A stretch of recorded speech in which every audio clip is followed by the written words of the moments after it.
नमस्कार प्यारे बच्चों, स्वागत है आपके अपने YouTube चैनल जैकबोर्ड 2.0 में। जैसा कि आप लोगों को पता होगा, आज क्लास 11th का ज्योग्राफी का एग्जाम था। तो आप लोगों का 40 MCQ क्वेश्चन था। तो इस वीडियो के माध्यम से हम 40 MCQ क्वेश्चन का उत्तर को देखेंगे। आप लोग बारी बारी से सभी उत्तर को मिला लें और अंत में आप लोग कमेंट बॉक्स में कमेंट करके बताएं कि आपका 40 में से कितना सही हुआ और कितना गलत हुआ। इससे पहले इतिहास का वीडियो नहीं देखें तो जाके देख लीजिए, आंसर की का उसका हम लोग अपलोड कर चुके हैं।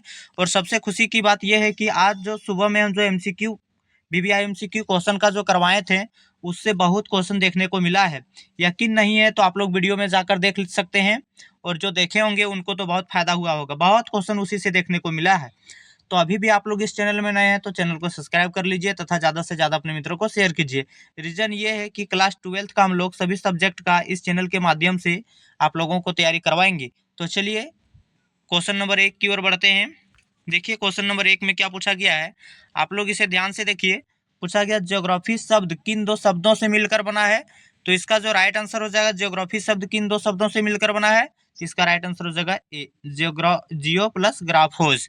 चलिए नेक्स्ट हम लोग क्वेश्चन नंबर 2 देखते हैं।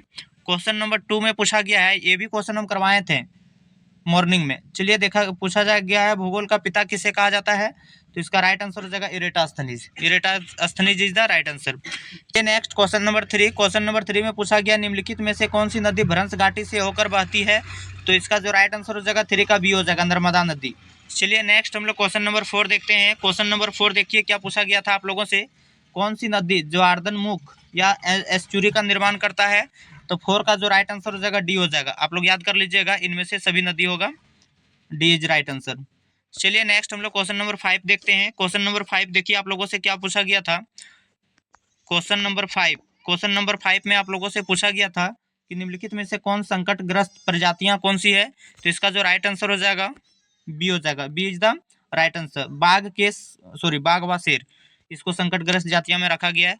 चलिए नेक्स्ट हम लोग क्वेश्चन नंबर 6 देखते हैं। क्वेश्चन नंबर 6 में देखिए क्या पूछा गया है, बहुत इजी क्वेश्चन है, ये भी क्वेश्चन हम करवाए थे। निम्नलिखित में से याम्योत्तर में से कौन सा भारत का मानक याम्योत्तर रेखा माना जाता है। मतलब याम्योत्तर, निम्नलिखित में से कौन याम्योत्तर है जो भारत का मानक याम्योत्तर माना जाता है। तो इसका जो राइट आंसर हो जाएगा 82.5 डिग्री। 82.5 डिग्री पूर्व देशांतर को क्या बोला जाता है,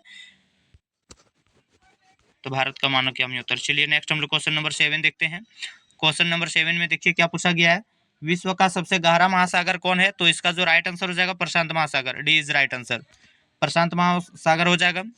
चलिए नेक्स्ट हम लोग क्वेश्चन नंबर 8 देखते हैं बच्चों, आप लोग वीडियो के अंत तक बने रहे हैं। चलिए देखिए क्वेश्चन नंबर 8 में पूछा गया, समुद्री सतही जल का औसत तापमान कितना होता है। तो 26 पॉइंट, आप लोग याद रखिएगा 26.5 होता है, लेकिन अप्रॉक्स में इसका मान जो है सो बी हो जाएगा, 27 डिग्री सेल्सियस। चलिए नेक्स्ट हम लोग क्वेश्चन नंबर 9 देखते हैं। क्वेश्चन नंबर 9 में देखिए क्या पूछा गया है, पारावैंगनिक किरणों को निम्नलिखित में से कौन सी गैस अवशोषित करती है। तो इसका जो राइट आंसर हो जाएगा सी हो जाएगा, ओजोन गैस। चलिए नेक्स्ट हम लोग क्वेश्चन नंबर 10 देखते हैं। क्वेश्चन नंबर 10 में पूछा गया है, वायुमंडल में ऑक्सीजन की मात्रा कितनी होती है। ये भी क्वेश्चन हम करवा चुके थे, तो इसका जो राइट आंसर हो जाएगा सी हो जाएगा। चलिए नेक्स्ट हम लोग क्वेश्चन नंबर 11 देखते हैं। क्वेश्चन नंबर 11 में पूछा गया है, जो धातु में लोहा होता है उसको क्या बोलते हैं। तो ये भी करवा चुके थे हम, लोह धातु है। चलिए नेक्स्ट क्वेश्चन नंबर हम लोग देखते हैं 12। क्वेश्चन नंबर 12 में देखिए क्या है, ये थोड़ा कंफ्यूजन टाइप का क्वेश्चन है, लेकिन आप लोग कंफ्यूजन नहीं होइएगा। निम्नलिखित में से कौन सी संख्या पृथ्वी की आयु को प्रदर्शित करता है। तो कभी मिलियन में देता है, कभी अरब में, कभी खरब में। तो इसका जो राइट आंसर हो जाएगा 46 अरब वर्ष, सी इज राइट आंसर। चलिए आगे हम लोग क्वेश्चन नंबर 13 देखते हैं। क्वेश्चन नंबर 13 में देखिए क्या पूछा गया है, पृथ्वी के सतह पर फोकस के ठीक ऊपर बिंदु को क्या कहा जाता है। तो इसका राइट आंसर हो जाएगा अधिकेंद्र। चलिए नेक्स्ट क्वेश्चन नंबर हम लोग 40 देखते हैं। क्वेश्चन नंबर 14 में पूछा गया है, क्वेश्चन नंबर 14 में भूपरपट्टी के ठीक नीचे की परत क्या कहलाता है। तो भूपरपट्टी आता है, उसके बाद मेंटल, उसके बाद क्रोट। इस तरह का क्वेश्चन हम आप लोगों के भी चर्चा भी कर चुके थे, तो इसका राइट आंसर हो जाएगा सी, सी इज द राइट आंसर। चलिए नेक्स्ट क्वेश्चन नंबर हम लोग 15 देखते हैं।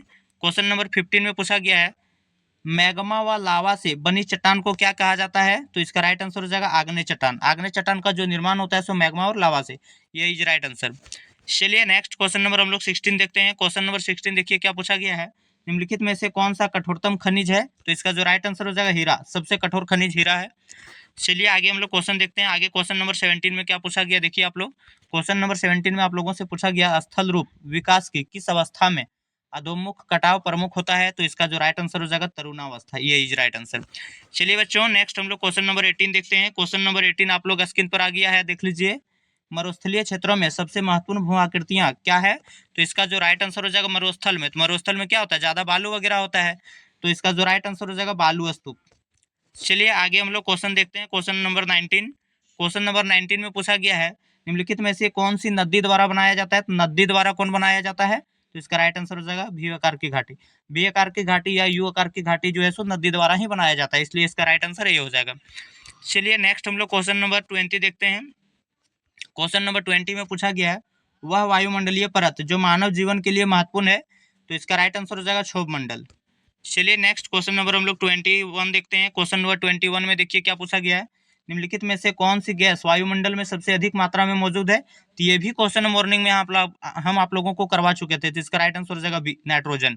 चलिए बच्चों नेक्स्ट हम लोग क्वेश्चन नंबर 22 देखते हैं। क्वेश्चन नंबर 22 में पूछा गया है निम्नलिखित में से कहाँ 21 जून की दोपहर सूर्य की किरणें सीधी पड़ती है? तो इसका जो राइट आंसर हो जाएगा बच्चों बी हो जाएगा कर्क रेखा पर।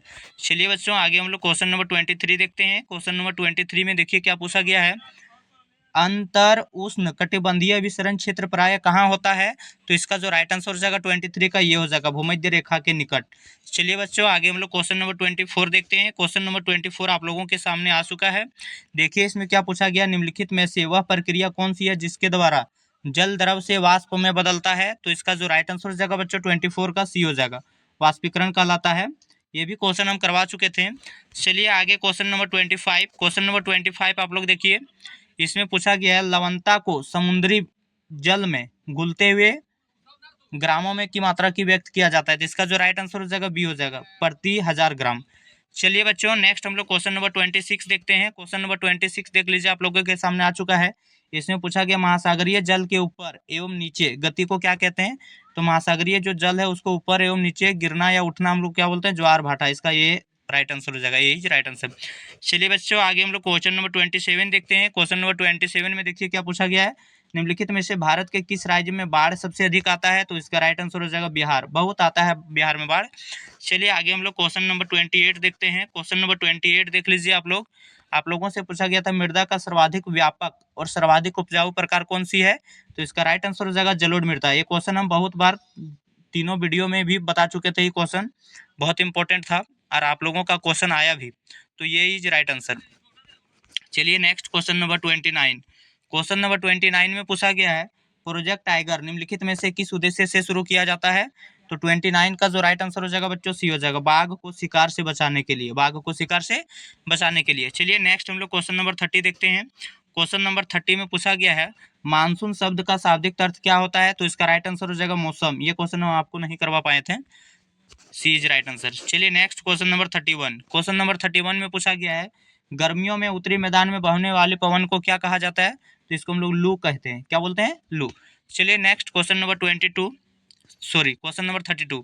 क्वेश्चन नंबर 32 में पूछा गया गर्म मौसम के दौरान पश्चिम बंगाल में वर्षा का क्या कारण है?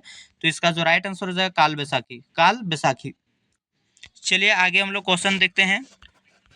आगे क्वेश्चन नंबर 33 में क्या पूछा गया है देख लीजिए आप लोग, ये भी क्वेश्चन हम करवा चुके थे। सांझ का तारा या भोर का तारा किस ग्रह को कहा जाता है? तो इसका राइट आंसर हो जाएगा ये शुक्र ग्रह को। चलिए नेक्स्ट क्वेश्चन हम लोग 34 देखते हैं, 34 देखते हैं। क्वेश्चन नंबर 34 देखिए बच्चों क्या बोला है, डोडा बेटा चोटी निम्नलिखित में से कौन सी पर्वत श्रृंखला में है? तो इसका जो राइट आंसर हो जाएगा बच्चों ए हो जाएगा नीलगिरी। चलिए आगे हम लोग क्वेश्चन नंबर 35 देखते हैं। देखिए आप लोग क्वेश्चन नंबर 35 ये भी क्वेश्चन करवाए थे हम। रेगर मृदा का दूसरा नाम क्या है? तो काली मृदा जो है इसको हम लोग किस नाम से जानते थे? रेगर मृदा। चलिए आगे हम लोग क्वेश्चन देखते हैं। आगे क्वेश्चन नंबर 36 में पूछा गया है भारत के बीच उत्तर से दक्षिण तक की दूरी कितना है? तो उत्तर और दक्षिण का दूरी पूछा गया 3214 किलोमीटर, इसका ये इज राइट आंसर हो जाएगा। चलिए आगे हम लोग क्वेश्चन नंबर 37 देखते हैं। क्वेश्चन नंबर 37 में पूछा गया बच्चों भारत का सबसे दक्षिणतम बिंदु क्या है? दक्षिणतम बिंदु पूछा गया, तो इसका राइट आंसर हो जाएगा इंदिरा पॉइंट। चलिए आगे हम लोग क्वेश्चन देखते हैं। आगे क्वेश्चन नंबर 38। क्वेश्चन नंबर 38 में देखिए क्या पूछा गया है कौन सी भूकंपीय तरंगे तरल पदार्थ से होकर नहीं गुजरती है? तो आप लोग याद रखिएगा बी एस तरंग। एस तरंग जो है सो केवल ठोस माध्यम से ही गुजर सकती है, इसलिए इसका राइट आंसर हो जाएगा बी एस तरंग। चलिए नेक्स्ट क्वेश्चन नंबर हम लोग 39 देखते हैं। क्वेश्चन नंबर 39 आप लोग देख लीजिए। क्वेश्चन नंबर 39 में पूछा गया है काल बैसाखी से संबंधित कौन है, तो इसका राइट आंसर जो हो जाएगा डी हो जाएगा पश्चिम बंगाल। काल बैसाखी से संबंधित कौन है, पश्चिम बंगाल, आप लोग याद कर लीजिएगा।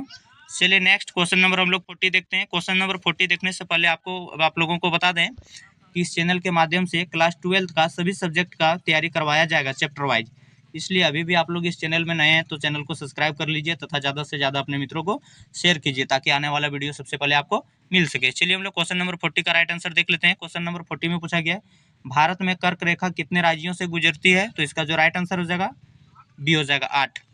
धन्यवाद, आशा है कि आप लोगों का नंबर अच्छा आया होगा। आगे एग्जाम के लिए आपको बेस्ट ऑफ लक। धन्यवाद, जय हिंद, जय भारत। मिलते हैं नेक्स्ट वीडियो के साथ।